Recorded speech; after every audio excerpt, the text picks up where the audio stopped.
Welcome everybody tonight to our second in our Holy Land Site series. We're lucky tonight to have Dr. Eric Huntsman speaking to us. And I'm thrilled for the opportunity to hear on this topic specifically. We're talking about the pools of Bethesda in our beloved Jerusalem. So we welcome all of you here, whether you're an alumni or if you're just a friend of an alumni or a friend of the Jerusalem Center, former faculty, whomever you are, we are glad to have you with us. Please take a moment to invite any friends that you might have, any family members, whether they have a relation to the Jerusalem Center or not. They might be interested in hearing about the pools of Bethesda, and we welcome them. Also, I wanted to let you know that if you missed our last devotional, it was by Frank Judd, and he spoke to us about the site of Kersey along the Sea of Galilee. And that is on the events page of our website. And you will also be able to find this recording there as well within the next day or two. We also have the kickoff event recorded and posted there if you haven't seen it before. We would love to talk a little bit about our upcoming events if you are interested in those. We have something kind of fun coming up right now, and you can also read about this on the events page. On Friday, November 5th at 7:30, we are going to have an event at Thanksgiving Point. We are going to have a screening of the movie Jerusalem in 3D. So we are going to have it exclusively for our alumni organization, and we'd love it if you'd go on and buy tickets to that. It starts at 7:30, but we will have those like things going on before that. So try to get there by 7 o'clock, and we will also be really happy to have David Galbraith and D. Kelly Ogden there with us, and they will talk to us a little bit over a microphone before or after it starts. So take note of that. We would love for you to put questions in the chat throughout the presentation tonight. Anything that you want to ask Dr. Huntsman or anything specifically about his lecture tonight, we would love to get those questions so that we can have a Q&A at the end. And I think we'll go ahead and start. If I'd love to introduce Eric to you. If Eric wants to come live, that would be great. Glad to have you with us, Dr. Huntsman. April. So Dr. Huntsman was on the faculty at the Jerusalem Center in 2011 and 2012, and he is eagerly awaiting the opportunity to go back to the Jerusalem Center to be the associate director whenever the Jerusalem Center opens. And it's been a long wait, hasn't it? Yeah, it has. We were scheduled to go in August of 2020. Of course, COVID hit, and then COVID resurged again this summer. So it's kind of a moving target, but we will go and be happy to be there when we're there. Yeah, no kidding. We'd all love to go with you, even if we have to wait, but I guess that's not possible. Well, I just want to ask a couple of questions from Dr. Huntsman so that we can get to know him a little bit better. I was reading his bio. If you want to read about any of the professors that have worked at the Jerusalem Center, you can go to the faculty page on our website, BYU-JerusalemAlumni.com. And I was reading through Dr. Huntsman's bio there, and I read that he did his undergrad at BYU in classical Greek and Latin, and then went on to get a PhD, well, a master's degree and a PhD in ancient history from the University of Pennsylvania. And I just thought that is some really nerdy stuff. Very, very nerdy and specific. So I want to ask you, like, how did you get so interested in something seemingly obscure, at that time in your life? Sure. And I'm going to start in college, but in the end, I'm going to go back to when I was in home study seminary years and years ago, because that's how I got interested in biblical things. So I was a chemistry pre-med major my freshman year, had great, aspirations of having that kind of life, and had a head-on collision with calculus. Math and I just do not agree. I also signed up for chemistry 111 and 112, which are the introductory courses in chemistry for chemical engineers, not the normal chemistry majors. So anyway, without going into horrible detail, I kind of crashed and burned in those two courses, and I had never not gotten A's, right? So it was really kind of demoralizing. I had an additional semester before I went on my mission. So I did my 2 semesters as a freshman, 1984, national championship. BYU football looks good this year, but nothing like it was in 1984. But I came back for one semester, fall of 1984, for my, just one semester before I left my mission to Thailand in January. And I knew I wasn't going to be a chemistry major anymore, but I didn't know what I was going to do. So I signed up for all of my GEs. I mean, it's biology, physical science, American heritage, and it just looked like such a grueling, not very interesting semester to me. And so I looked in the honors catalog. There was a man, Wilfred Griggs, some of you may know that name. He did Egyptology and Greek things and was in religion for a long time. He had taught a freshman history of civ class that I'd taken. So I thought, well, I know Dr. Griggs. I really like him. I'll sign up for this class. Well, it was a 5-credit class, Greek through the New Testament. So in one semester, we learned enough Greek to read the Gospel of John, which is actually what I do now. And so I thought, wow, this is really interesting, but what in the world am I going to do with that? And so I got my mission call. So those kind of things were shoved at the end. But he actually called me to his office after the final exam. And he said, you know, I don't usually try to talk people into being professors because it's like taking a vow of poverty. He says, but I think you have what it takes. He said, go on your mission and come back and talk to me when you get back. So I went to Thailand for 2 years and I came home and I signed up for Greek 201 and Latin 111 and fell in love with Greek and Latin and the Greek and Roman world. I mean, I always had kind of liked Greek and Roman things. I remember one of my first books in elementary school was this Dolaire's book of Greek and Roman mythology. And my mother used to always like to show people that I'd taken our world book encyclopedias and redrawn all the maps and always like the Roman Empire conquering the world, you know, colonizing Mexico and stuff. So I got really into Greek and Roman things. But what's interesting is I got into Greek because I love the New Testament.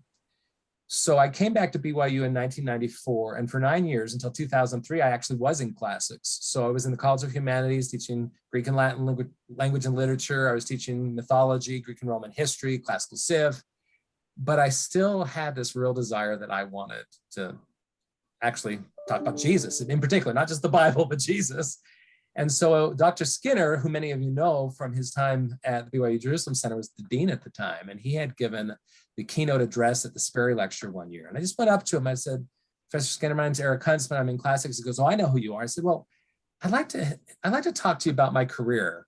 And his eyes just got really big. He said, let's go to lunch. So anyway, in 2003, I moved from classics to ancient scripture. And I've been teaching ancient scripture since. Of course, the next question is, how did I get involved with Old Testament in the Jerusalem Center?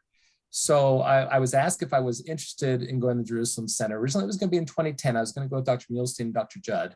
That's when they were thinking of going up to 3 buses instead of 2. So I'm going to have 3 religion professors. And at the last moment, for various reasons, they decided, no, President Hinckley really wants to keep it at 2 buses. So I was the one who got bumped. And I was really kind of bummed because I thought, is it because I'm the junior guy? You know, what is this? It turned out great, though, because the next year I went with Jared Ludlow and Steve Harper, who were both just excellent. But the reason I was so eager to do this is even before I got interested in Greek and Roman things, I had always loved the Bible. My first year in seminary, which is freshman in high school, it was the only year I did early morning seminary, and it was the Old Testament. And I'm A, a nerd, and B, I'm really competitive. And the teacher had one of those reading charts, you know, you fill in as you complete it. And I want to be the first one to complete the Old Testament. And she had left little square boxes in lighter ink for the ones you didn't have to read, because you never have to read the whole Old Testament. So I made this go, I'm going to read every page of the Old Testament. And I did it like in 2 months. And then I did it again. And I did it the 3rd time. So I read the Old Testament 3 times. I just loved it. So when I went on my, what they call pre-service trip in 2008 or 9, I think it was, with a bunch of faculty who were scheduled to go in the next few years to the Jerusalem Center, as we were going all these places, I thought, oh my gosh, this is what I want to do, really. So I went and had a wonderful time. My students were amazing. I mean, I've always loved teaching, but as you know, for those of you who are spouses or friends who are joining in, studying or teaching the Jerusalem Centers like studying and teaching nowhere else. First of all, one of the things that was hard for me when I went from classics to religion is I went from a very small major where I knew all the students and they had me again and again and again, to teaching, you know, 1 religion class, you know, and that student would never see me again, you know, or I had 4 or 5 religion classes, they only met twice a week. Well, here we had 42 or 44 students every single day, right? And we would not only be in class 4 or 5 days a week, we'd have the field trips and we'd go to church together. And it was just an amazing experience. So when I came back from the Jerusalem Center, I was appointed the coordinator of the Ancient Near Eastern Studies program at the Kennedy Center. And I did that for 8 years. And so that was fun because I was able to get back to the languages and the history again. And we had majors in Hebrew, Bible, and Greek New Testament. So anyway, that was much longer than you anticipated. But no, that's great. how I got where I was. And then when I had the invitation from Professor Curl to talk to him, I thought, what's this about? And he extended the opportunity to go as academic director. I thought, this is a dream come true. Of course, many of our dreams have been delayed because of COVID. So COVID is the dream. I'm not going to say it's a dream killer. It's a dream delayer. Good. That's a good attitude to have. Well, you are full of enthusiasm and I love it. It makes talking to you so much fun. I've noticed, like Sherry Neely in the chat pointed out that she took classical civilization from you her freshman year in 1998. And I would love it if anybody who has had Dr. Huntsman as a teacher, either in Jerusalem or otherwise, we'd love to hear from you in the chat. Let us know what your connection is to Dr. Huntsman. I also want to ask, like, this is common. I will go through, as I'm not the only one, but we will collect bios of people to put on the website. And often it's people who are gone and it's, obituaries and things like that. But it's every time if somebody served in the Jerusalem Center in some capacity, it's mentioned in their obituary. It is a highlight of their life. And I'm going to assume that it was a highlight of yours. And I know that the student part, having your students every day, that's another common theme, how you live with them and enjoy them, how that is really significant to so many people that teach there. But what other aspects of it make it something that's a real highlight for you? Well, there's nothing better than the Jerusalem Center semester program. I've had an opportunity to go with a number of commercial tours for Latter-day Saints since. And of course, that's very fast paced in just 8 days and hardly do the kinds of things we do at the Jerusalem Center. But I had the same experience with them. I would always say to these groups, largely because of what I learned when I was assigned as faculty in 2011, say, we do not go to the Holy Land as tourists, we go as pilgrims, right? So yeah, we want to take pictures, we want to get memorabilia, and yeah, we want to see things, but it's really about what we want to feel, what we want to experience there. And I can do the history and archaeology, a lot of it. But what I love is after I've done that part, which is the worshiping with the mind, I like to pull out the scriptures and sing and pray, which is the worship part. And it's the opportunity. I also like to sing. So in fact, it's funny because sometimes other tour guides say, well, that must be that Huntsman guy because I sing so loudly because I get so excited. And our groups would always sing really loudly. But everything I love, history, archaeology, language, Bible, Jesus, students, singing, praying, it's all there. Yeah, it is everything. It's a very exciting opportunity. And some of us are jealous that you're able to go more than once, but that is the blessing of studying what you've studied. So again, let us know in the chat if you have any questions, and if you have anything that you want to ask at the end, that'd be great. But we'd love for you to do that throughout the presentation so that we'll have those collected for the end, whether that has something specifically to do with something you hear in that moment. Like that would be great if you would do it then before you forget. We'd love to get those questions. And I think that we're ready to go. So I'd just love to turn it over to you, Dr. Huntsman, and we are excited to hear about the pools of Bethesda tonight. Okay, thank you, April. And just confirm before you turn your microphone off that you're seeing the PowerPoint. Is that up? I'm seeing it. I'm actually, yes, now I am seeing it with just Perfect. Your PowerPoint. Thank you. All right. Well, obviously, we're going to talk about John chapter 5. Now, those of you who've had me for a religion class, it's kind of a funny thing I do. I will always say we don't have a favorite gospel, just like we don't have a favorite child. But if we did, it would be the Gospel of John. So anytime I have to write or speak or talk about the Gospel of John, I'm happy to do so. But in good Jerusalem Center fashion, we're going to take John chapter 5 and put it in its historical, geographic, and archaeological context. So I have on this title slide, of course, Carl Bloch's beautiful painting, which we have at the BYU Museum of Art, of Jesus healing the man at the pool of Bethesda. In the upper right corner, you see the double pool in a model, and many of you will recognize that model. That is the model of Jerusalem that's outside of the Israel Museum. The lower right is, of course, looking at some of the remains of the pool right next to St. Anne's Church. So let's talk about how those of you who did the Jerusalem Center program know about the pool, and those I underlined pools. Talk about that in a moment. The pool of Bethesda, and of course, you probably already knew about it because you had at some point, I hope, read the Gospel of John, but at least you, in Religion 311, as you were doing New Testament at the Jerusalem Center, this would be a passage that you would have read. After these things, this is John chapter 5, by the way. After these things, there was a festival of the Jews, and Jesus went up to Jerusalem. Now in Jerusalem, next to the sheep gate, there is a pool that has 5 colonnades or columned porches, which is called Bethesda in Hebrew. Under these lay a crowd of sick, blind, lame, and paralyzed people who were waiting for the moving of the water. There was a man there who had been sick for 38 years. And then, of course, you know how this story goes on. And we're going to talk about the rest of the scriptural passage in about 15, 20 minutes. But that's how most of us knew about it. We knew about this miracle that Jesus performed at the pool of Bethesda. Now, of course, at some point in your semester, you actually went to St. Anne's Church, which is right next to the remains of the pool of Bethesda. But people almost always remember St. Anne's more than they do the pools. Why? Well, this is one of the best preserved Crusader churches in Jerusalem, if not the whole Holy Land. And there's a reason for that we'll talk about as we review the history, but it's because it had served as a Muslim madrasas or Islamic school. And so it was kept in very good condition. But excavations around, and I was going to say, why do we like St. Anne's? This is the singing church. I think almost all of you have had this experience. The acoustics are so great in there. And we go in and we sing hymns together. Some of you may remember this. The custodians at the Garden Tomb, they used to always tell me when I would bring either a student group or a commercial tour group, they said, I can always tell, they said Mormons, when the Latter-day Saints are there because we sing in 4-part harmony, right? I mean, we kind of learn how to sing hymns in church. And when you're in St. Anne's, wow, what a beautiful space to sing in. The acoustics are so great. Hopefully your teacher then walked you out of St. Anne's and looked over at the remains of the pool of Bethesda. Much of the pool is still unexcavated. It's filled with earth, but there are some parts that are excavated. And of course, there are remains of both Byzantine and Crusader churches there. And the reason why St. Anne's is built where it's built over a cave. And you may remember this from your time in the Holy Land. Almost every important thing in biblical history apparently happened in a cave, right? So you've got the Grotto of the Nativity under the Church of the Nativity in Bethlehem. You have the cave that was originally Jesus's tomb. You have a cave under the Pater Noster Church.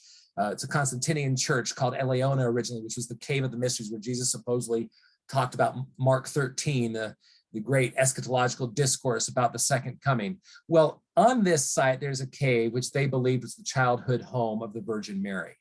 Now, this, of course, is not biblical, but in a document that was written some point in the mid to late 2nd century, the Proto-Evangelium of James, in other words, what was before the gospel, ostensibly James was writing his family history and talked about how his grandparents, Joachim and Hannah, had conceived the Virgin Mary without any sin. I won't get into the details because it wouldn't be appropriate, but instead of conceiving a child the normal way, they did it through a kiss. That was nice, pure, and chaste. When we talk about our Catholic friends, when we hear them talk about the Immaculate Conception, that is not the divine conception, miraculous birth of Jesus. That is the special conception of Mary, which allowed her to be a pure and holy vessel so that she was able to bear Jesus. So in this little cave, which is now in the crypt of St. Anne's, they believe that's where Mary was born and raised. And so this church was built in honor of Mary's mother, Anne. And we're going to talk about that name a little later. Anne, or Anna in Greek, is Hannah in Hebrew. So it's the same as Hannah, the mother, of Samuel back in 1 Samuel. So that's the church. And that may be as much as you were able to do with it. I mean, I'm almost positive your teachers would have talked about John 5 here, but I want to take you in a little bit more depth. And so we're going to do what we often do on sites in the Jerusalem program. We talk about the history, and the history is not only from text, it's from the archaeology. So if you'll indulge me for about 10, 15 minutes at the most, I want to walk through the history of the water system, which we later identified as the Pool of Bethesda. And we need to go all the way back to the Old Testament. So think about when you went on the City of David field trip, for instance. Speak up, April. Can you see my mouse moving around on the screen? I sure can. Perfect, good. So this brown part here at the bottom of this thumb, if you will, is the City of David. And you probably had the same experience I had the first time I went to the Holy Land. This was back during my study abroad in 1988. I was at Vienna, Austria, study abroad, but we came to the Jerusalem Center when it was just opening up for 2 weeks. And I always imagined that the Temple Mount was like the highest point in Jerusalem and everything looked up to the temple. And I was surprised to find the Temple Mount was a fairly low hill in the middle of a bowl, right? And the City of David is even lower than the Temple Mount. We're going to look at the topography in more detail in a moment, but there's the Western Hill, which is now Mount Zion, and the Jewish quarter and the Armenian quarter. But the reason this lower hill or ridge was picked rather than the higher Western Hill, or even the Temple Mount itself for the original settlement of the Jebusites and then of David, is why? Because of water. You probably remember your NES teacher telling you that again and again. Sites are chosen because they're defensive positions. They're on a hill, in this case, surrounded by valleys, the Kidron Valley to the east, the Hinnom Valley to the south, and actually the Central Valley that doesn't show up on this diagram to the west. So it was protected by deep valleys on 3 sides. It was a low hill itself. It could be easily defended, but the other thing you had to have was water. So the Gihon spring, we'll say Gihon because that's what we say in English, the Gihon spring was the only perennial spring in the area that constantly flowed. And originally, the Canaanites, the Jebusites, before David, they had their own water system here. In fact, they let the water go the length of the city of David, and they used the extra water to cultivate gardens here on the slopes below the city of David. But you all remember the big deal of Hezekiah's tunnel.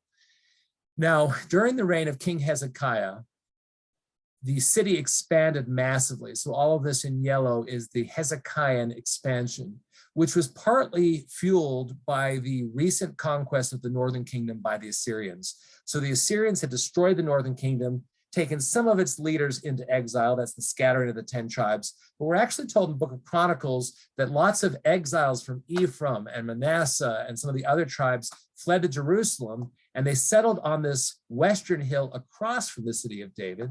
And so Hezekiah, knowing the Assyrians were coming for him next, built a wall around this new area of the city, strengthened the fortifications around the city of David and the Temple Mount, and then wanted to make sure the water system was protected, but in particular that the people in this new region could have access to it. So we all remember how fun it was to go through Hezekiah's tunnel and wind through that and come out at what we thought was the Pool of Siloam, which we know is actually down here a little bit farther. So that was the main water system for the city. But there are references in both Isaiah and 2 Kings, not just to the lower pool, which is where Hezekiah's tunnel emptied, but also to an upper pool, which many scholars presume was more or less on the same site as the later Pool of Bethesda was built. Now, the reason it didn't have a perennial spring like the Gihon spring, so let me see if I've got the topography here. I do. So let's just look at kind of the elevation. Here's the city of David, sloping up to the slightly higher Mount Moriah, the considerably higher Western Hill.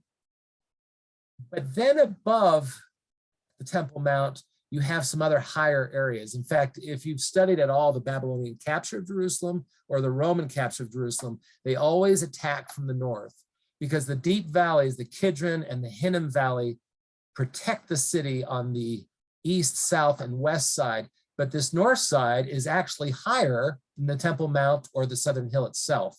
So this was always very, very exposed. Now, we probably have learned at one point or another the names of these valleys, the Eastern, the Central or Tyropean, the Hinnom. You may not know about the Transverse Valley, but there are some other valleys. And if you can follow my mouse along, you'll see this dotted line represents a wadi or a dry stream bed. During the rainy seasons, there was enough water that would come off of these hills, and the water would come down this valley, and then it would go out here and join the Kidron Brook or the Kidron Valley and go down to the Dead Sea. So what Hezekiah or one of the kings before him did is they built a dam across the mouth of this shallow valley. So when the water came down during the rainy season, it would fill a pool. So this pool was a rain catchment reservoir. We can use the official term. And Isaiah actually said, I went up and met King Ahaz by the upper pool. So we know there was a pool in this region in the Old Testament period.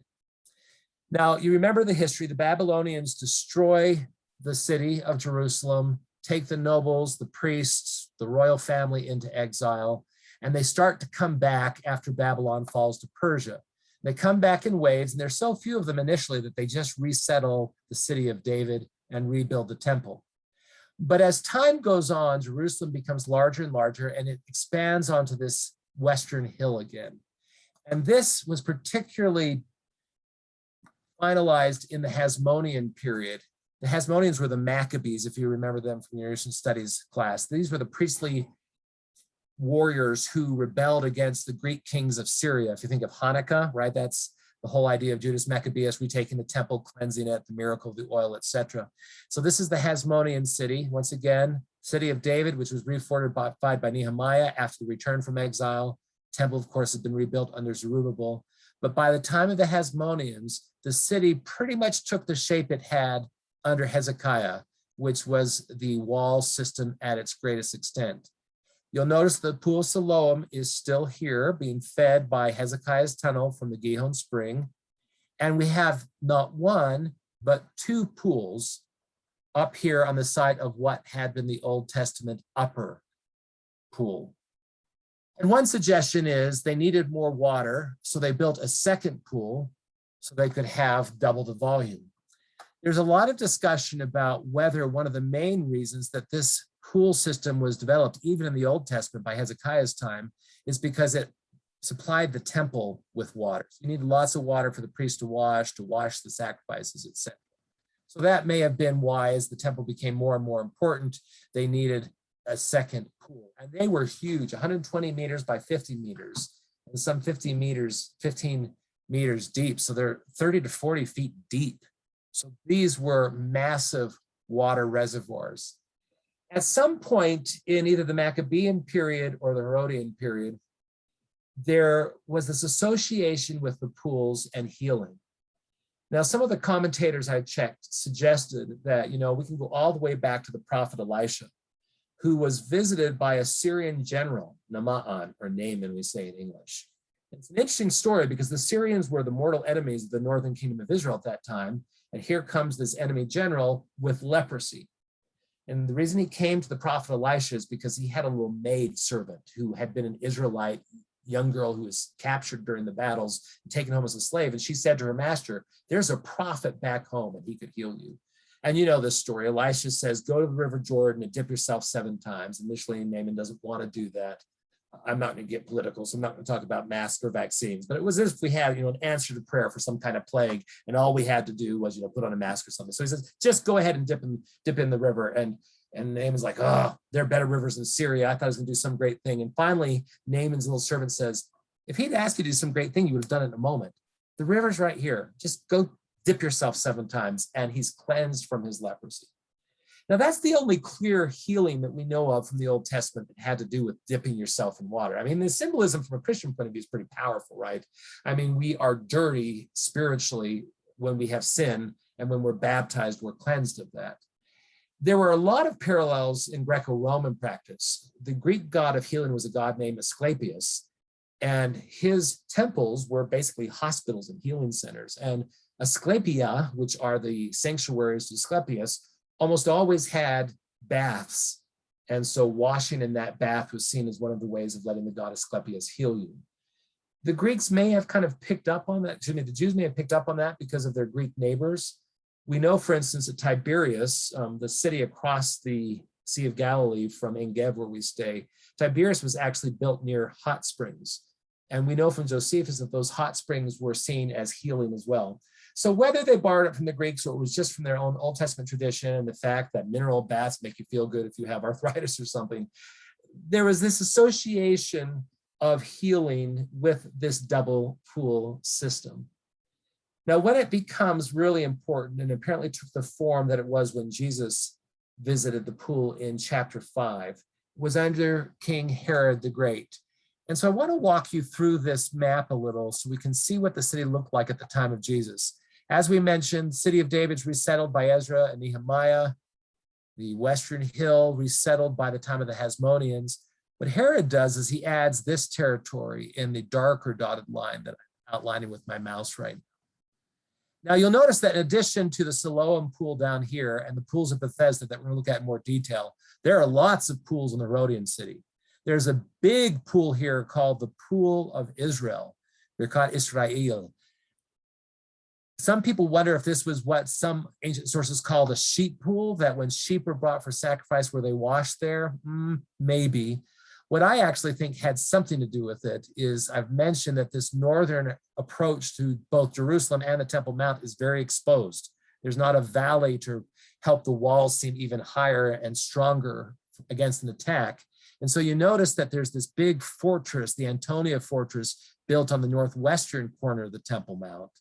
Well, what I'm suggesting is this big pool of Israel is the equivalent of a moat, right? So it's making it even harder if people attack this way to even get to the wall to break into the temple. So this big pool of Israel was excavated, plastered, set up by the time of Herod. Right next to the Antonia fortress, and actually a second pool extends under it, was sometimes called the Struthion pool, the pool of the doves.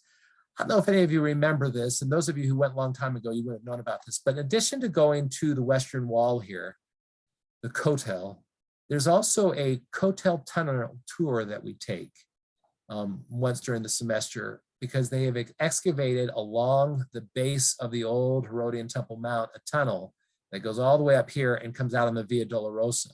I'm mentioning that because if you've done that Kotel tunnel tour, when you get to about this point, you see the remains of these double pools, the Struthion pools, off to your left. It's actually under the convent of the Sisters of Zion or something, I think is the name of the monastic or the nuns order there.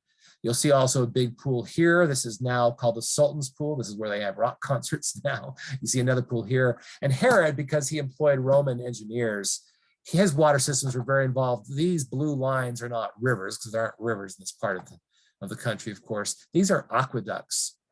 So if you can see me in the corner, Jerusalem's here. Bethlehem to the south is actually higher in elevation than Jerusalem. And then Hebron, even further south, is higher still. So what Herod did was, between Hebron and Bethlehem, is he built huge reservoirs. They're called the Pools of Solomon. And then he sent that water through aqueducts past Bethlehem down to the side of Jerusalem. And because it was coming from a higher elevation to a lower elevation, it was actually had water pressure. So these gave Jerusalem running water. So you'll see that one of these aqueducts comes here by the upper city to give the wealthy, the priestly families, running water. You'll notice that it even went across this bridge at the Temple Mount. So the temple now had running water, which kind of obviates the need for the old pools of Bethesda, which, if we go back to the upper pool at Hezekiah's time, was a rain reservoir used to supply the Temple Mount with water. Anyway, there is some discussion among textual scholars of John 5 whether Bethesda is even the right name. We have what we call textual variants, different copies of the New Testament, and they all spell the name of the pool differently. Some call it Bethsaida, like the town that Andrew and Peter were from up on the Sea of Galilee. Some call it Bezata, which was actually the name that the later king, Herod Agrippa I, gave this big expansion of the city in the 50s. But we have a Dead Sea Scroll that was found. It's actually in copper in this case, not on parchment, that actually describes the Beit Estatain in Jerusalem. The house of mercy, I guess, is one way of translating that. It's just the Hebrew spelling of Bethesda. But those of you who do a little Hebrew will notice this interesting ending, the ein. That's actually a dual form. So it's indicating that the house of mercy is actually two pools. Now, the reason I underline the S on the title of my presentation is because by the time of Herod, and thus by the time of Jesus, the way these two pools worked was this. Water was still gathered in the wet season as it came down this low valley. It filled the northern pool first. There's a dike or dam between it and the southern pool, and there was a little gate at the bottom of the pool, what's called a sluice gate. And periodically that gate was open so the water from the upper pool, the northern pool, could flow down into the southern pool. Now, this hasn't been established definitively by any of the scholarship I've read, but I just want to throw this out there as a possibility. The upper pool in Hezekiah's time was a rain catchment reservoir for the Temple Mount. Presumably, the Hasmoneans were using it for something similar. Herod has now supplied the whole city and the temple with running water, if you will. But we still have this pool. Can we use it for something else? We now know that the pool of Siloam was a giant mikveh bath, a ritual bath that would allow pilgrims who came to Jerusalem to ritually cleanse themselves so they could then ascend up to the temple. And this has been newly excavated and hopefully will be open when we get students there this next year. But there was a monumental street that went from the Pool of Siloam up to the Temple Mount. Now, a lot of you have done this when you did Hezekiah's tunnel and came out the Pool of Siloam, so-called, the Byzantine Pool of Siloam, and then walked around and saw the part of the original pool that was excavated. You would go in a tunnel here and end up going through a sewer system that was actually underneath this great processional street. Josephus actually tells us that when the Romans seized Jerusalem in 70 AD, that a lot of Jews hid in these sewers where the Romans eventually found them and killed them. But the Israelis have now excavated this processional way above. So we know that this was one of the main ways that out-of-town worshipers prepared themselves to visit the temple. They'd come in the south, they would use the Pool of Siloam as a mikveh, they'd immerse themselves. While they're pure, they would process up and then enter the Huldah gates that some of you remember from the Davidson Archaeological Museum. Now, there are small mikvahot all around the base of the temple.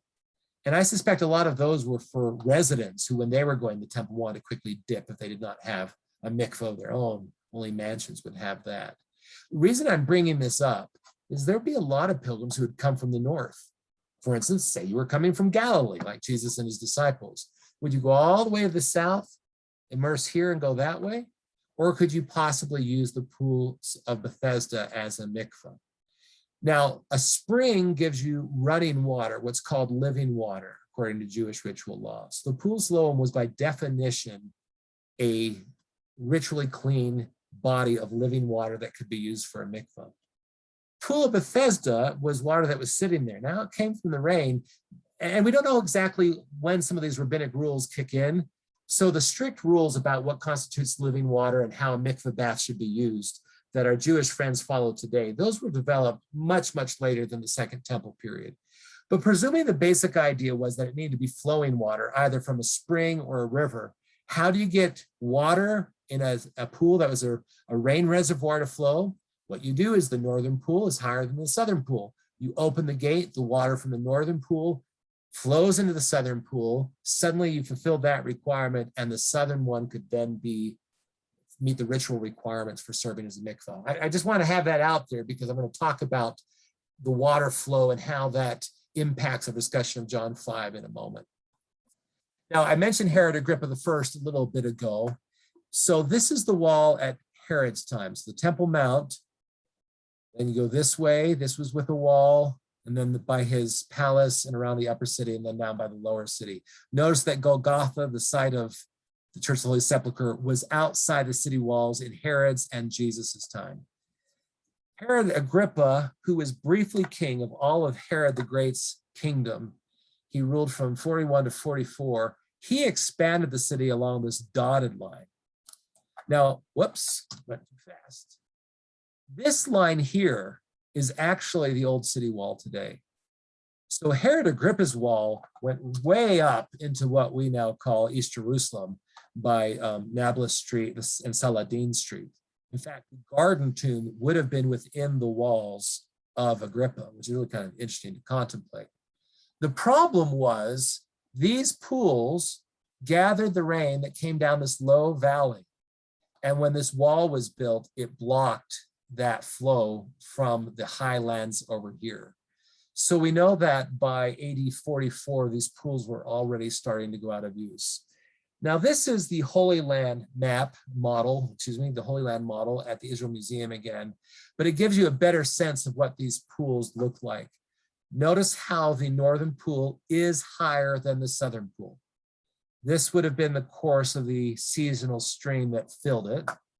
And then you have to imagine this colonnade or porch is across a dike, which is dividing the upper pool from the southern. And this is how you get a pool with 5 porches. One side, the west side, is a porch, that's number 1. South side's a porch, that's number 2. The east side's a porch, that's number 3. North side's a porch, that's number 4. And then the 5th porch is across the dike there. Now, the Romans destroy the city of Jerusalem in 70. The 10th Legion camps out on the side of Herod's old palace. But in 135 AD, the Emperor Hadrian decides to rebuild Jerusalem as a Roman city. Got rid of the old name, called it Aelia Capitolina, And so you have the 10th Legion's camp here, and he built a city in this region, which is this light brown. And Hadrian's plan actually established to a large degree what the old city looks like now. These dotted lines, this dashed line is actually the city wall that the Turks built, right, in 1538. So you've got the Temple Mount, extends around the Muslim quarter, then comes here around the Christian quarter, and then the Armenian and Jewish quarter. Notice that the pools of Bethesda are still there. No longer do we have Agrippa's wall blocking the rain stream flow, so the pools could have been filled with water again. But because there was a tradition of healing there, not just from John 5, but from earlier Jewish practice, the Romans actually built, some people think it's a temple to Serapis, but it's in almost all likelihood a temple to Asclepius. They built a small shrine to their god of healing. And we actually have inscriptions and votive offerings from Roman men and women who put a votive offering to Asclepius saying, thank you for healing my gout. Thank you for healing my hand. Thank you for helping my arthritis not hurt so badly. So the pools of Bethesda are still functioning in the Roman period. Now, we don't have a favorite period of history. We don't have a favorite civilization, but if we did, it might be the Byzantines. Why do I love Byzantines? I saw a few of my Jerusalem Center alums online. I used to always have them chant every time we went to a Byzantine church. It's like, class, who are the Byzantines? Greek-speaking Christian Romans. All the things I like wrapped up in one package. People who speak Greek, people who are Romans, people who are Christians. Can't get better than that. Look at this map, and this should be familiar to some of you. This is actually at the Church of St. Peter in Gallicantu, this map and this model. The Byzantine city was the largest ancient or medieval city phase of Jerusalem's history, because it not only included the Temple Mount and what we call the Muslim and Christian quarters and the Jewish and Armenian quarters, it also included Mount Zion, where the Cenacle is, and the city of David, which is now outside the walls. So it was a great big city. And of course, it was filled with churches. Church of the Holy Sepulchre is the most noted one, of course, but they built other churches to commemorate things they knew had happened in the New Testament. So for instance, Zion, Holy Zion Church, this was on the side of the upper room, both the Last Supper and the descent of the Spirit at Pentecost. They built a church next to where the Hezekiah's tunnel flow exited. It was actually not the original pool of Siloam, so that's why we call that little pool we come out into from the Hezekiah's tunnel the Byzantine pool. But this is what we care about. They built a church right here on this double pool of Bethesda. So look over at this map. This is the Church of the Holy Sepulchre looming in the distance to the west. This flat barren area is the Temple Mount, which the Byzantines left empty to fulfill the prophecy in Mark 13, when Jesus said one stone would not be left on another. But look, here are the depressions for the northern and southern pools. You can kind of see part of the dike there. And look at this Byzantine church. It starts to the east of the pools, but actually extends over them, straddling, if you will, that dike. Now there are, of course, Muslim periods. The Umayyads and the Abbasids, caliphates run Jerusalem for a long time, but then, as you know, in 1099, the Crusaders retake Jerusalem and really change the composition, or complexion is the word I was looking for, the complexion of the city. And we don't need to go through all the Crusader buildings at that point, but notice what I've circled here in brown. They rebuilt the Byzantine basilica or church on a smaller scale. And they didn't call it the Church of Bethesda anymore. They called it the Probotica Church because it was near the Sheep's Gate. And so sometimes they called these the sheep pool, whether the sheep pool was the pool of Israel or the smaller pools, we don't know. But they built a smaller Probotica Church. What they were actually more interested in was Mary. And because Mary was supposedly born in a cave right here, that's when they built St. Anne's big church that so many of us have sung in. But after Saladin reconquered Jerusalem under the Abids, sorry if I've got one of my NES teachers, they're laughing at my pronunciation of Arabic here. They took over a lot of these churches, and St. Anne's became an Islamic school, but the Probotica Church was allowed to fall into disrepair, and over time the pools actually filled up. So much so, actually, let me show you this plan here first, and I'll talk about the unknown period of the site in a moment.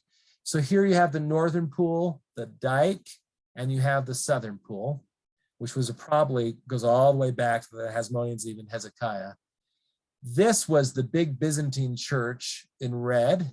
Okay, so you see how it's straddling the dike. It fell into disrepair after the first Muslim conquest. And then you had the Crusaders build this little chapel right here. And this will help explain some of the confusion of the site in a moment, because some of the remains of this pool were included in the crypt or basement of the Crusader church. Okay, this is where I thought it was going. Recent history. For us, recent history is anything after the Ottoman Turks take the city of Jerusalem. The side of the pool of Bethesda was lost. It wasn't filled with water anymore. It gradually filled up with debris, dirt, archaeological overburden. So when pilgrims came in the early modern period, so the 18th, 17th centuries, they had no idea where the miracle of John 5 took place. So for instance, some thought it was by the gate of the cotton merchants right off the Temple Mount. Some actually thought it was the Gihon Springs. Some thought the pool of Siloam and the pool of Bethesda, same places. Some people thought it was that larger pool of Israel that Herod had built. Some people thought that it might have been the Struthion pools, those twin pools under the Antonia fortress. But there was a French archaeologist, Clermont-Ganneau, who said, you know what? I think it really should be by St. Anne's. And let me tell you why. St. Anne's in Hebrew is Beit Hana, which means house of grace. Bethesda means house of mercy. What we have going on here is St. Anne's was where God showed us mercy by letting Mary, the mother of our Lord, be conceived, who would bring the word and make him flesh. So it was kind of operating on a hunch, if you will. But not long after that, they were digging around the grounds of St. Anne's, and they actually found this big cistern with a vaulted stone roof. And about 15 years later, they found a second one right next to it. Later, they found out these were kind of compartments that had been built in the corner of the northern pool. And before they knew it, they had found evidence of both of these twin pools, just to the west and a little to the north of St. Anne's Pool. Of course, as you go there now, you can see remains of both the large Byzantine basilica and the smaller Crusader church. And I had to search around to find this image. Come back to that in a moment, come back to that in a moment there. This is a picture taken in the early 19th century of the site. So you can kind of still see the wall of one side of it, how much had filled in there. It's really quite amazing they were able to discover that all. This was Jeremias. He's a great New Testament scholar. He was an archaeologist himself, but he was following the archaeology very closely, late 19th, early 20th century. And so he sketched his drawing or rendering of what the twin pools looked like. But it's this diagram that's actually more important. A and B are these twin cisterns that were first discovered. St. Anne's is about here where my mouse is moving around. And when they dug around those cisterns, that's when they found the wall here of the side of this pool. They realized this wall was really reinforced. Why they need such a strong wall? Well, they went a few feet over and they found the southern pool. Now, I think one of these other images will let me show this to you more. The part of the pool of Bethesda, which is exposed right now, is only about as much as I'm circling with my mouse. So they've uncovered the dike and the foundations of the Byzantine church and the Crusader church. And you see some of the deep pool on either side of those churches. But all of this, where my mouse is now, is actually that plaza just to the west of St. Anne's, where we sit while we're waiting to go in and have a chance to sing. This diagram, sorry, it's in Hebrew, but it shows you a little bit more clearly what they found archaeologically. The gray walls here, by the way, this is St. Anne's Church. So the pink is the Byzantine Basilica. The green is the much smaller Crusader church. And then the blue, of course, is the pool. So everything here in the southern pool that I'm circling with my mouse is filled into this day. There are a couple of, I'll show you a picture of this in a moment. There are a couple of shafts where you can look down and see into how deep they went, but they haven't estimated it all yet. Okay, the picture on the right is one of those shafts. You can go down to the bottom of what the pool was. Here, I'm trying to get my bearings. I think we're looking west, a little northwest. So this would be the southern pool. The northern pool's on the other side. These big arches represent the foundation of the Byzantine church. This little area is the Crusader church. Crusader church was just a single aisle, just the nave. whereas the Byzantine church had a large nave and aisles on two sides. Well, that's about as much archaeology and history as we can stand. We want some Jesus. I hear my students saying that. Hunts, you need to talk about Jesus. So let's talk about the miracle at the pool of Bethesda. And I want to extend it beyond the actual healing of the man into the first part of the discourse that Jesus gives after the healing, what we call the discourse of the divine Son. But then I want to expand the imagery of both the healing at the pool of Bethesda and the discourse of the divine Son, and suggest to you that the reason this site is so important is because it's about more than just healing that man. I'm going to suggest it was, in fact, a type of the atonement of Jesus Christ and the miracle that will come with the resurrection. And before we can talk about miracles in John, I have to throw a little Greek at you, because John uses different words for miracles than the synoptics did. Our synoptic friends, Mark, Matthew, Luke, class, why do I always list Mark first? Because Mark was written before Matthew. So Mark, Matthew, and then Luke, they almost always use the word dunamis. You can actually see our English word dynamite there. Think of a powerful explosion. Dunamis means power, and in this case, when it's an abstract noun, it's a powerful deed.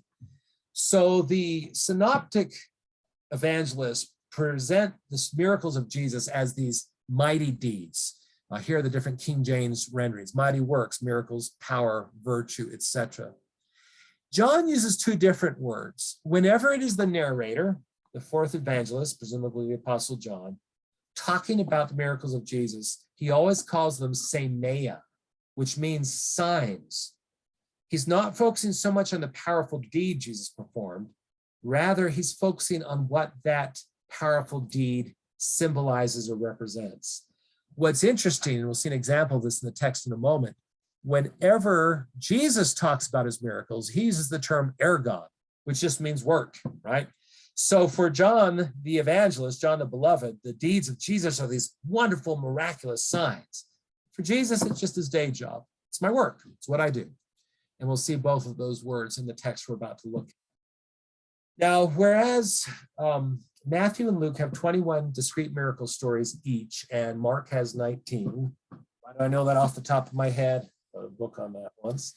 John only has 7 of these miraculous signs, and you can add to that a post-resurrection miracle at the Sea of Galilee, the 153 fishes, and then, of course, the resurrection, which is the greatest sign of all. At this point in the narrative, the evangelist has only told us of 3 of these 7. The water to wine, which I have written about elsewhere, suggesting this isn't just a nature miracle showing Jesus' power of the elements, which is appropriate as the creator, right? Jehovah made flesh.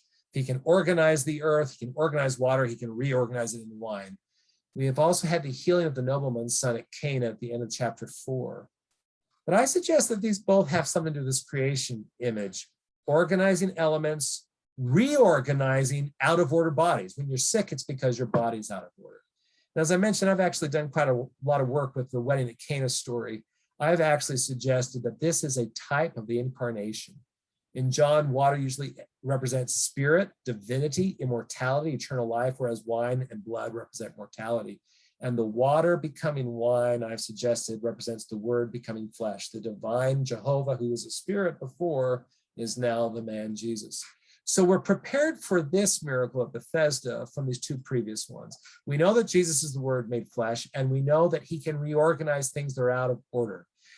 I'm going to use this reorganize and organize for atonement and creation again and again, because something Hugh Nibley taught that same semester after my chemistry crash and burn, when I was taking Wilfred Griggs' Greek New Testament class, there was another class that caught my attention in the honors catalog, and it was a Pearl of Great Price class from Hugh Nibley. He was an emeritus professor. Like it was one of the last classes he taught. Wasn't quite as great as you think it is. I mean, he was patently brilliant, but it was kind of hard to follow his lecture to kind of stream of consciousness.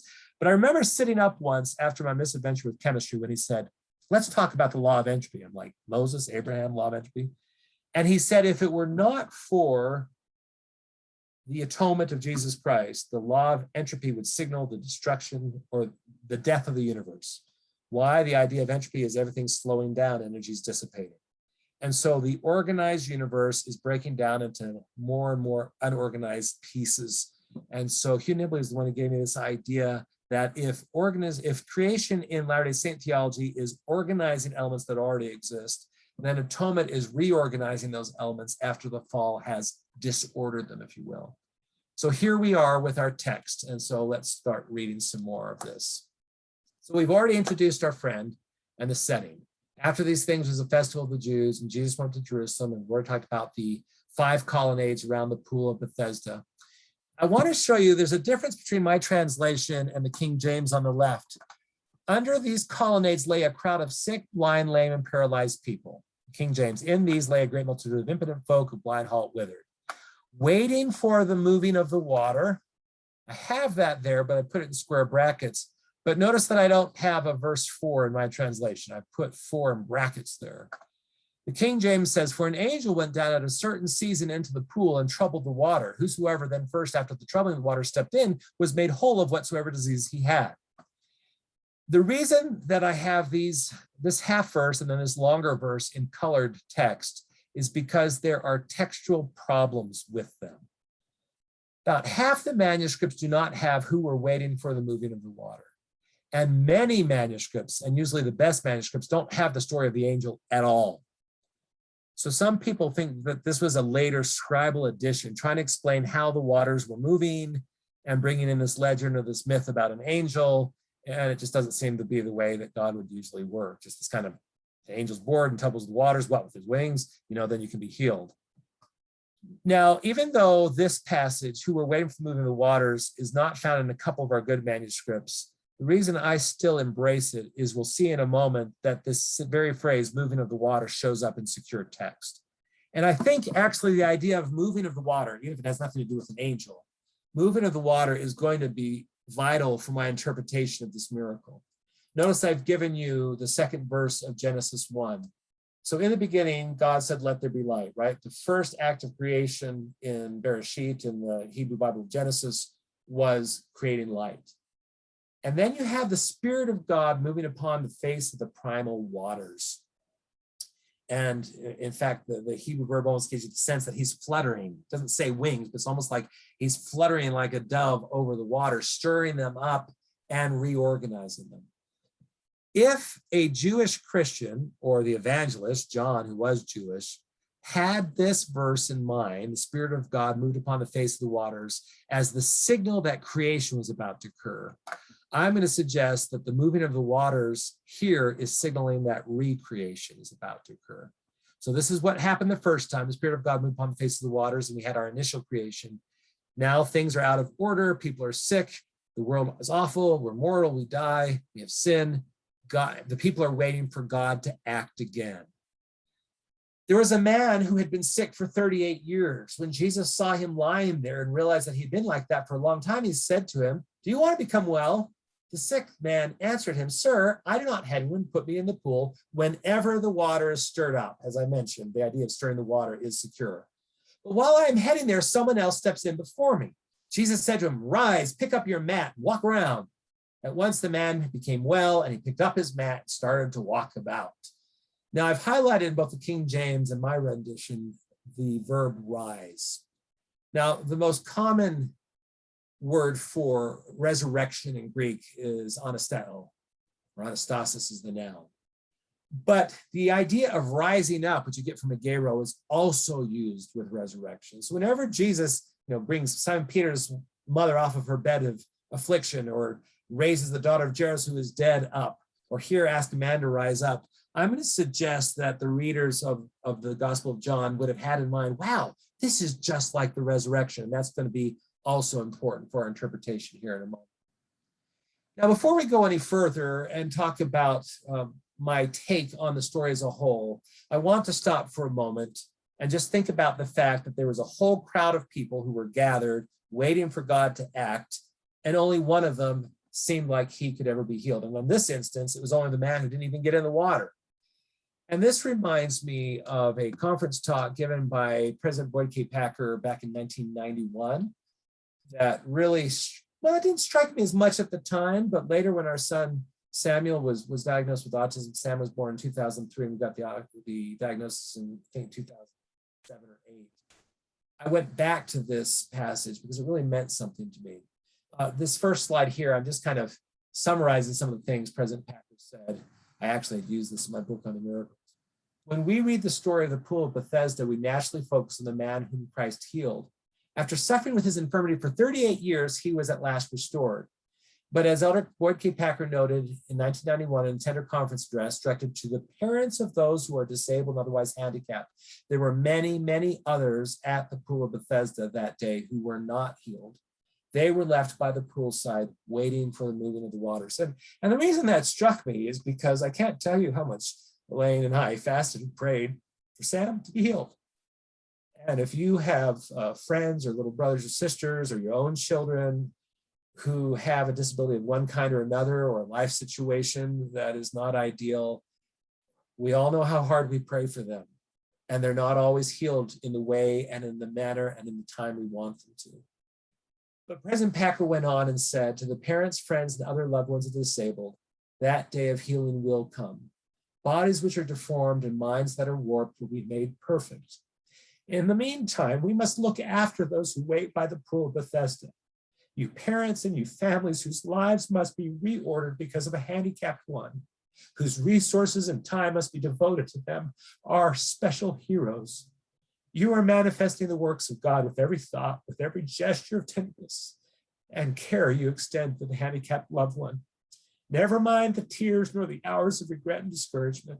Never mind the times when you feel you cannot stand another day of what is required. For those of you who followed my blog and social media over the years, people always say, wow, you guys do so well with Sam, and Sam's doing so awesome. And I say, yeah, that's 90% of the time. We have what I call those 10% moments when you're discouraged and you're heartbroken. It's just tough. So never mind those tears.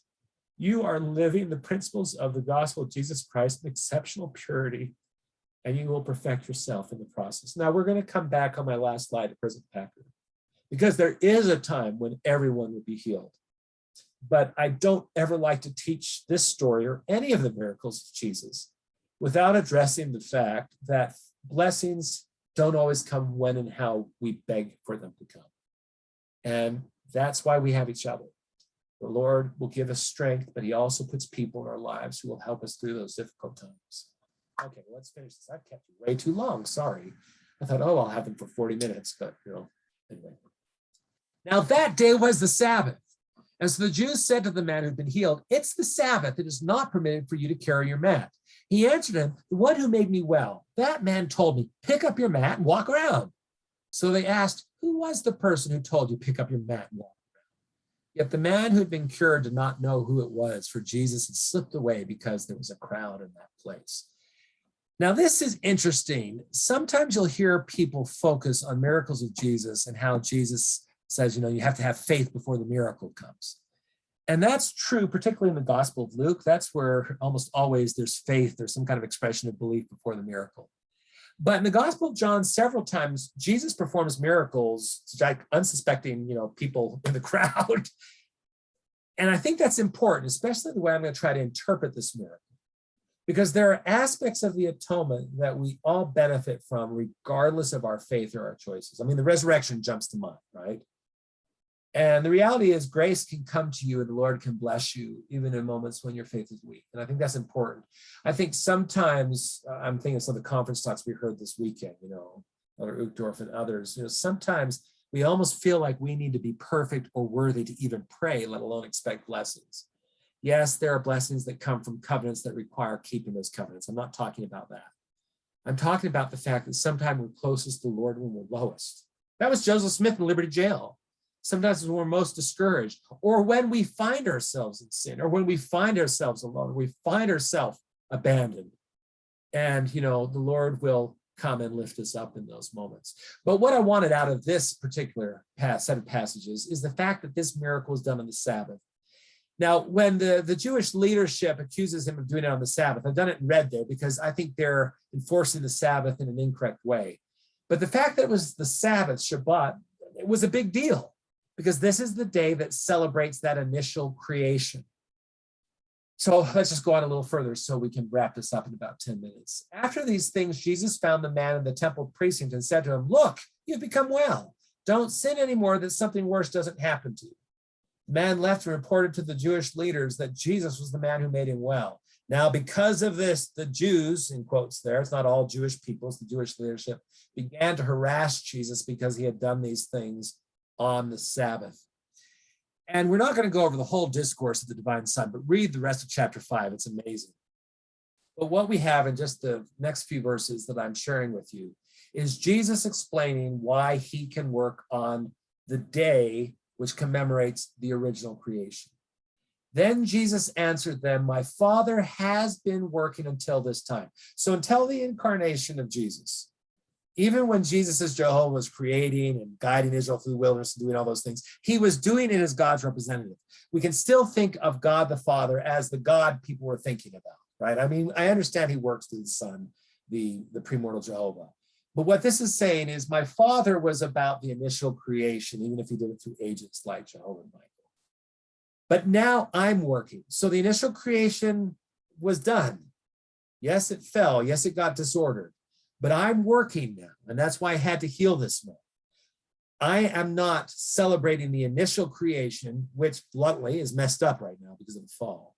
Rather, I'm working for a new creation. And so the Jewish leaders get even more upset with them, deciding to kill him. Then Jesus responded, began to say to them, truly, I assure you, the Son is not able to do anything on his own except for what he sees the Father doing. For the things he does, the Father does, the Son does likewise. For the Father loves the Son, and he shows him all things that he himself is doing. And he will show him greater works than these, so that you will be amazed. If you're wondering about the layout, I've got a book coming out next spring that we'll talk about Johannine semi-divine speech whenever Jesus speaks and how it's poetic in Greek. That's another day.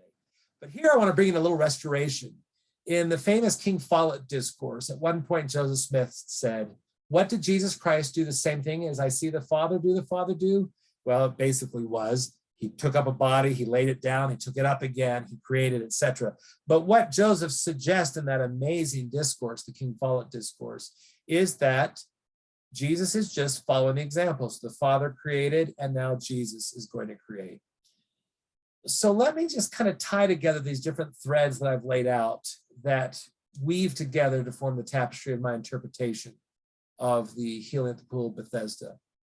The moving of the waters in that pool represented the original creation in Genesis 1:2. And by the way, I forgot to mention this. It may simply have been whenever periodically the attendant opened that sluice gate and let water from the upper pool into the lower pool, the flood of water under the surface would have stirred up the sediment and silt in the lower pool, and people have seen the water suddenly stirred up. So there may have been a real, physical reason, archaeologically explainable reason why the waters were moving. But the evangelist, the fourth gospel author, is using this image of movement of waters to remind us how God created in the first instance. He organized chaos, primeval ocean, Tiamat, if you know Babylonian mythology. But now we're about to see a new moving of the waters, and that will be Jesus. It mentioned this earlier, but the man, we are told, had been sick for 38 years. And that number is significant. That's actually the number of years that the children of Israel were wandering in the wilderness. So they come through the Red Sea, they go to Sinai, they get the tablets, they do a calf, they break the tablets, they get new tablets, they build a tabernacle. So the first year and a half is spent, still pretty exciting, except for people in Catholic cities. But then you have them sin, if you will, because all but Caleb and Joshua didn't want to go in the promised land because they were scared of the inhabitants, and so they wander. 40 years is the typical probation. I would suggest 40 years represents our life and mortality. 38 years may more or less represent those years you get as a free pass go card before you're accountable, before you're baptized. I'm suggesting this man represents all of us, and his sickness represents our fallen state. If creation is an act of organization, healing as an act of reorganization symbolizes the atonement of Jesus Christ. It overcomes death, sickness, sins, grief, and infirmities. The original creation was finished in 7 days, the seventh day being the original Sabbath, which celebrated the completion of the original creative act. The atonement, which began in Gethsemane but continued to Golgotha and all the way to the empty tomb, brings about the new creation in Christ, which we celebrate on the Lord's Day, the first day of the week, which is when he rose. Now, some of you know Dr. Stratton. Dave Stratton's writing has written on the Sabbath, and several of us are contributing to a new volume she's doing on the Sabbath. Christian observing that first day as their Sabbath comes 150 years later, probably. Jason Combs is the one who can tell you. Combs is the one who can tell you about that. But we know that the Lord's Day was a thing, because that's when John the Revelator saw the glorified Jesus in Revelation chapter 1, and Paul talks about the Lord's Day. So even if early Jewish Christians, even some Gentile Christians, kept the old Sabbath, they knew the Lord's Day, which commemorated the resurrection, was important. I'm suggesting it's fitting that as Christians, our Christian Sabbath is on the first day rather than the seventh day, because although we're grateful for the original creation, what we're celebrating at the church with the sacrament and what we're looking forward to with the resurrection and the second coming of Christ is this new creation. And the Father had worked up to the time of Jesus. Jesus is working and will continue to work until, as Paul says in 1 Corinthians 15, that final enemy, death, is under his feet, until the last person, probably Cain, is resurrected. And this connection of restoration and resurrection is, I think, very beautifully expressed by President Packer at the end of that talk on waiting for the moving of the waters. I bear witness of the restoration which will come. Each body and mind will be restored in perfect frame. However long and unfair mortality may be, however long the suffering and the waiting may be, he has said, after that cometh the day of my power. Then shall the poor, the lame, and the blind, and the deaf come unto the marriage of the Lamb, and partake of the supper of the Lord, and be prepared for that great day to come. And I'd extend it, because I think the physical challenges that many of us or many of our loved ones bear are less of a problem than our rebelliousness, our stiff hearts, and our sin. But I have a testimony that because of the grace of Jesus Christ, because of his salvific suffering, death, and resurrection, we can overcome sin, we can overcome death, we can be healed from disability, we can be given strength, we can be given joy. And one day we will come forth in the morning of the resurrection to live with God in Christ forever. In the name of Jesus Christ, amen.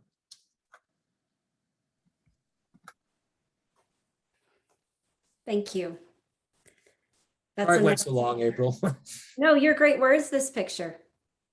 Which picture are you looking at now? Beautiful picture of you with a giant ice cream cone. Oh, I need to turn that. That's actually in Florence. So Elaine and I were in Florence. That's gelato. So I thought we were all going out for gelato after. Well, I appreciate that. That was wonderful. I looked at that in ways that I hadn't thought of before. So I think we've had about 100 people on who've mostly stayed. So I think it's been edifying for all of us. We do have some questions to ask you. So if you can you hang around? Yeah? I can, yes. Okay, so Kat Quinn mentioned that taking your class at BYU is a major influence on the decision to attend the Jerusalem Center. And I just wanted to ask you, how does that feel that you influence so many students and they change the direction of their lives? Well, I mean, I'm not the only one who does it. I mean, I think right. Matt Gray and Jared Ludlow and Jeff Chadwick. Speak for all of them. Okay, and those of you know me know that Huntsman's got this congenital problem with his tear ducts, so I get a little mushy sometimes. There's this wonderful passage when Jesus kind of re-speaks part of the Sermon on the Mount in 3rd Nephi. And he says, let your light so shine. But one of the things that he does with that Sermon on the Mount image of, letting our light shine for men is he clarifies it. He says, behold, I am the light which you should hold up. And I think the way to not become practitioners of priestcraft, right? We get paid to teach the gospel. Is to remember it's not about us. When I was applying for the ancient scripture job, Dan Judd was the department chair at the time. And he came to my my teaching demo.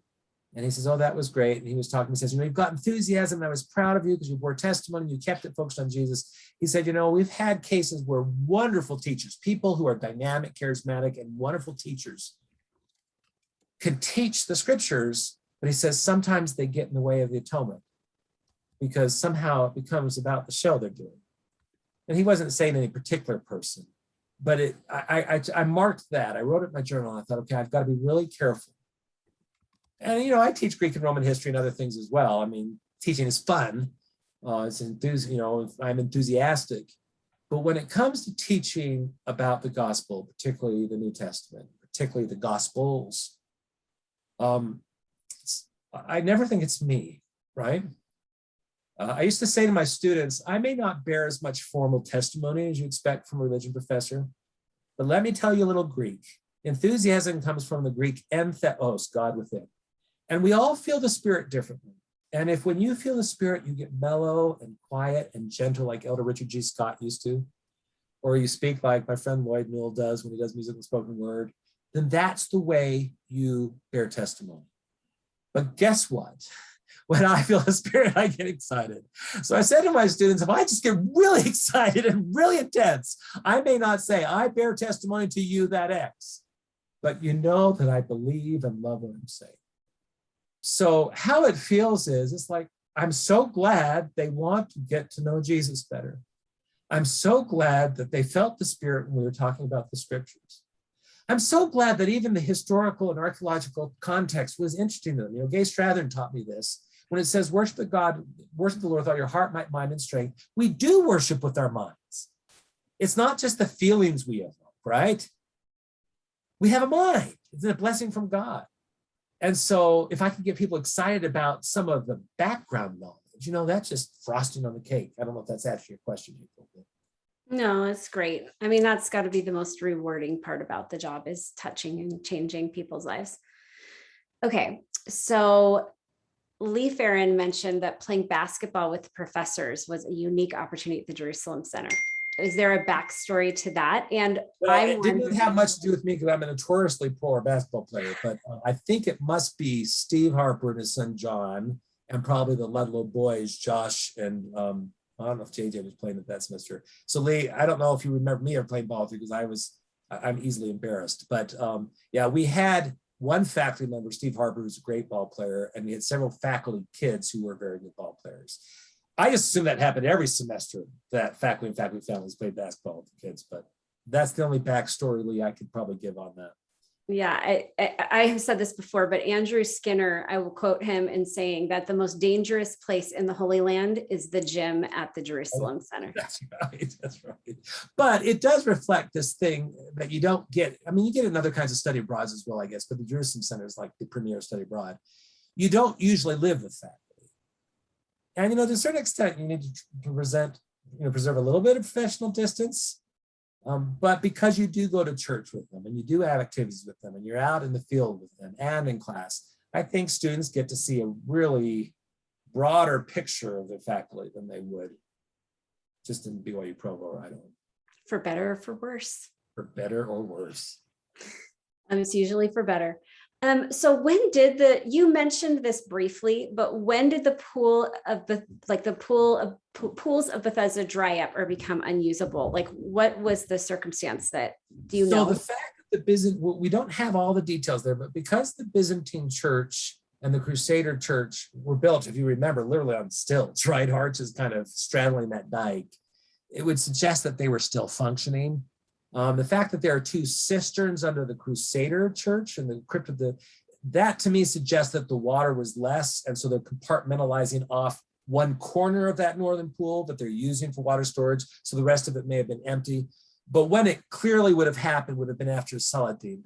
You know, so when the church was allowed to fall into ruin and there was no reason to fill it with water because no one's longer associated with John chapter 5, right? It just kind of filled up. As I mentioned, and some of this research was new to me, and I look forward to pursuing some of this. This bit about it being originally a rain catchment reservoir rather than a pool that was filled by a spring. You know, I mentioned when King Agrippa built that northern wall far up, and it blocked the course of the valley so that the water could come through. I suspected it already began to lower its levels even then. I don't know that we know for sure, but when I found that picture, which showed it filled in with dirt, that was an interesting picture, I thought. Yeah. Well, and with that, we were asked, where is it? Oh, if we know there's more to the southern pool, is there a reason why that hasn't been uncovered? Is it under something? Yeah, part of it's, you know, I mean, I guess they could uncover it right up to the steps of St. Anne's, but as you go a little east, you go a little west and farther south, there are dormitories and a mess hall, and part of it's things have been built over it. Yeah, they're like, no, you're not ripping it down to get to the. But when you're there next, I know you're all anxious to do that. When you come out of St. Anne's, or if you're waiting to go into St. Anne's to sing, and there are some benches just directly across from the doors, look along the low wall behind you, and you'll see a couple of these grates that let you look down into some of the shafts that archaeologists have dug. Mhm. And it's really amazing when you realize the pool goes almost all the way to Via Dolorosa, almost all the way to the gates of the White Friars Monastery. I mean, these were huge pools, which raises an interesting question, particularly if they were 30 or 40 feet deep. I mean, are we dumping a lame man in the deep end of the pool, so to speak? I mean, they would have had some steps down. I suspect, although I do not know, I suspect that there would have been smaller baths around it that they would have ladled the water into, so to speak. I mean, the fact that the Asclepion, the later Roman temple of healing, was built to the side suggests to me that, yeah, I don't think he was actually getting in the main pool, but that's just a hunch. I'm not an archaeologist. I'll talk to Matt Gray, Jeff Chadwick, and see what they think. Just looking at those pictures now, I kept thinking, like, where is it in this? Like, how deep are these things? Is this a wall built up? Well, and again, I don't know how it worked your semester, but I don't think we took my 3 semesters. I don't think we took them there until the last week walk. It was part of our going down the Via Dolorosa, and so we were on a pretty tight schedule. I know when I've taken commercial tour groups since, I always do John 5 sitting there by the church, not Church St. Anne, the remains of the Byzantine that we talked about. I'm really thinking about maybe moving that whole Via Dolorosa and St. Anne's, the Christian Quarter field trip, which is usually just half a 3/4 day anyway.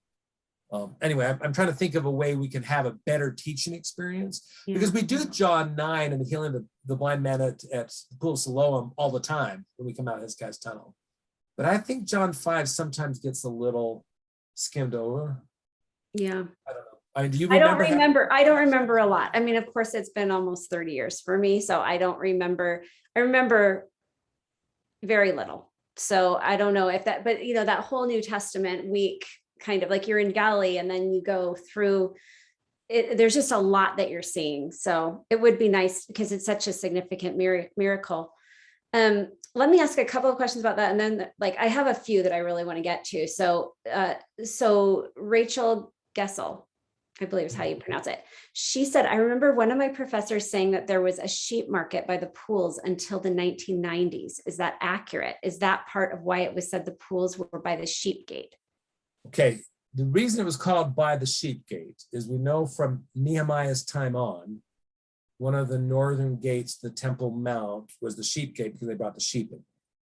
There's a big question, was there a sheep pool or not? Was it Pool of Bethesda? Was it that bigger pool of Israel that was right by the Temple Mount wall? So we know sheep were brought in for ritual purposes in the temple periods. Mm-hmm.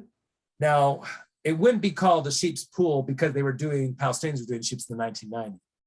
If they happen to be bringing sheep in there, that would be interesting. I mean, you know how it is in the Holy Land. I mean, you see strange things in strange places, right? I mean, donkeys going down a busy street and that kind of thing. So I don't think it's impossible that they would bring sheep there, but it doesn't seem real likely because, and Rachel, I'm not saying that your professor was wrong, but it'd be so hard to bring in you'd bring herds these days, you bring in herds of sheep. I don't think you'd work all the way through East Jerusalem and those tight neighborhoods that come in St. Stephen's Gate, right? Now, it is true that you go into, the markets in the old city are not just for tourists. I mean, you get off the beaten path and they're selling, underwear and records and boom boxes and candy and raw meat, right? You've got meat markets. So I don't doubt that, raw meat's brought in, or maybe at some point even live chicken and animals were brought in, goats and sheep and cows even to slaughter. That sounds surprising to me if that were true. Yeah. That sounds almost like something that someone remembered happened in the Jordanian period when the city wasn't as big, but 1990 seems, I mean, some of us were there before 1990, and I just haven't imagined herds of sheep being brought in there that much. But I don't know, Rachel. I'm not going to question you, Professor. Yeah, I imagine there could have been a good side hustle for somebody raising sheep somewhere near the Temple Mount where people could come and buy their sacrificial lamb really quick. Yeah. And I don't know if you, and I went through this really quickly, but when I talked about the period, the centuries when they didn't know where the Pool of Bethesda was, and there were all these suggestions, the reason there are so many suggestions is because tour guides, and some of my best friends are Palestinian tour guides, but tour guides generally around the world aren't always your best sources of information. I mean, that's why Israel insists on licensed tour guides, right? Because I can imagine in the Ottoman period in the 1900s, people come to the Holy City And they wonder where the sheep gate was. Well, it's over here, and where's the eye of the needle? Well, let's make up that story, I mean, so it sounds to me like that's something that might have grown out of stories that were passed on by guides and locals because they knew Christians want to hear them. Does that make any sense? Yeah. Anyway. There's always a more practical explanation to how stories come about, that's for sure. Well, but speaking it could easily be that a butcher in the Muslim quarter had his meat delivered there, because that is one of the gates. I mean, we've all been walking down the Via Dolorosa and they're pushing a big cart of something there. I mean, it could happen. And the Muslim butcher may or may not have known the story about the sheep pool of the New Testament. Yeah.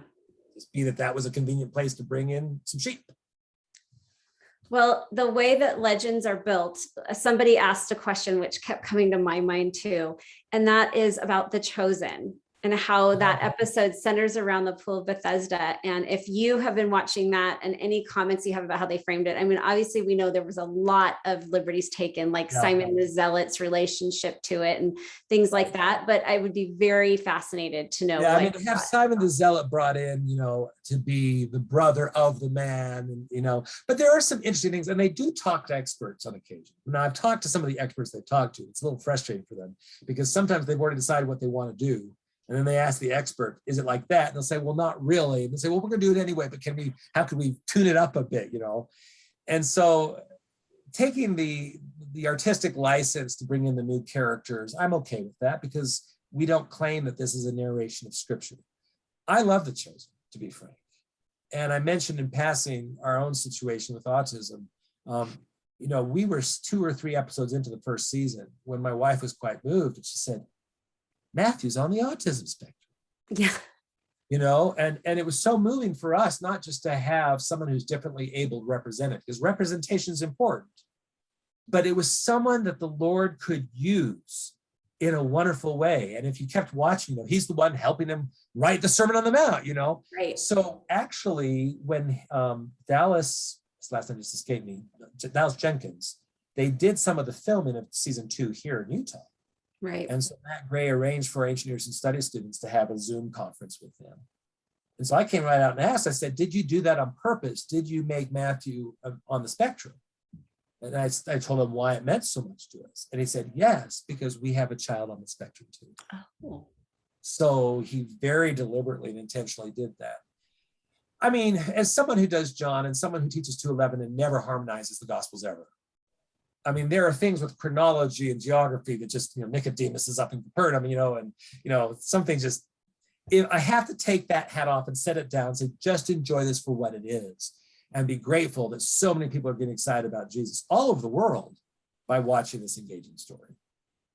Yeah. I love that, what you said about, Jesus being able to use, what I infer is Jesus is able to use us for our talents, maybe not the same talents that everybody else has. He's not only choosing, the people that are the obvious people to serve him or to be tools to bring forth the kingdom of God. Like, we all have our unique things about us, and it doesn't matter what those are. There is a place for all of us. That's beautiful.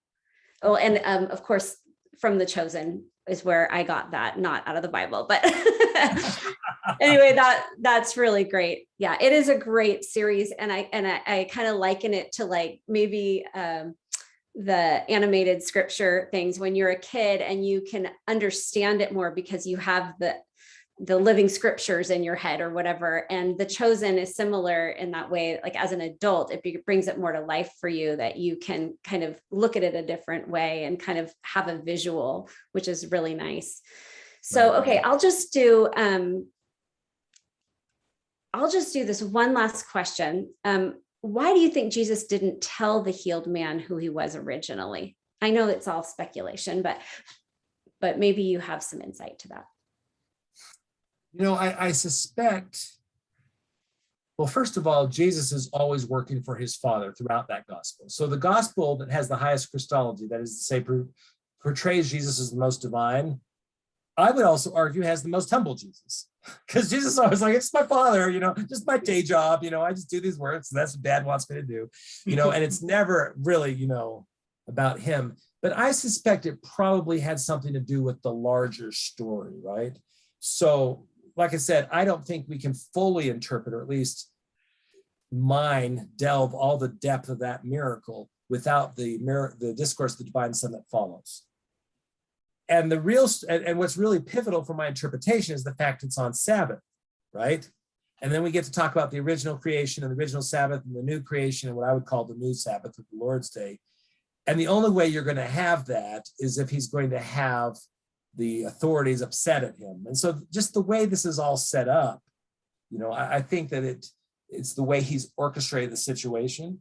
I mean, he does tell the man who he is eventually, but I don't know if any of you resonate with this. It's really, I mean, and President Kimball wrote a wonderful book called Faith Precedes the Miracle. And I do believe you need faith for lots of things.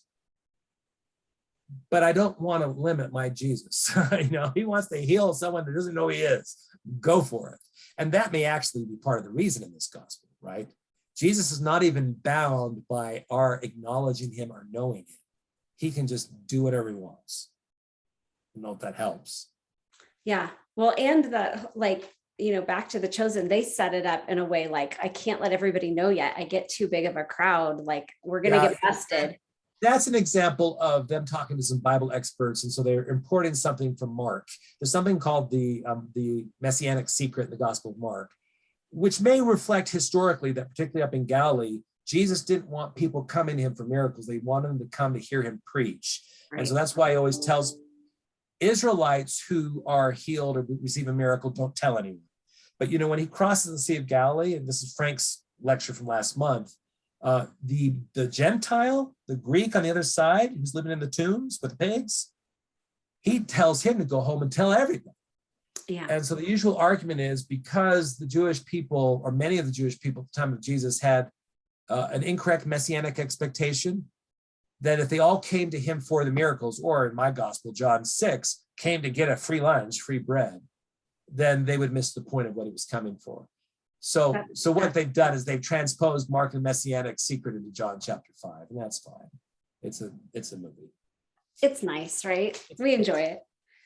I have there's just a couple things that came to my mind. You talked about your son, Sam, and people might wonder more about that. And I want to direct people to the stories section of our website where there is a story from, I think it was on your blog. You wrote it up about his son and a miracle. Yeah, I wrote it on my blog, and then later it was an appendix in the Miracles of Jesus. So it was my summer group 2012 when we were on the Sea of Galilee with Sam. Yeah, there's a great experience there that just is a tearjerker. It's absolutely lovely and an example of kind of a tender mercy in the difficulties of having a child with these problems, Right. And, when we get over there, he's going with us. So he can do a couple classes online a semester, is about as much as he can handle.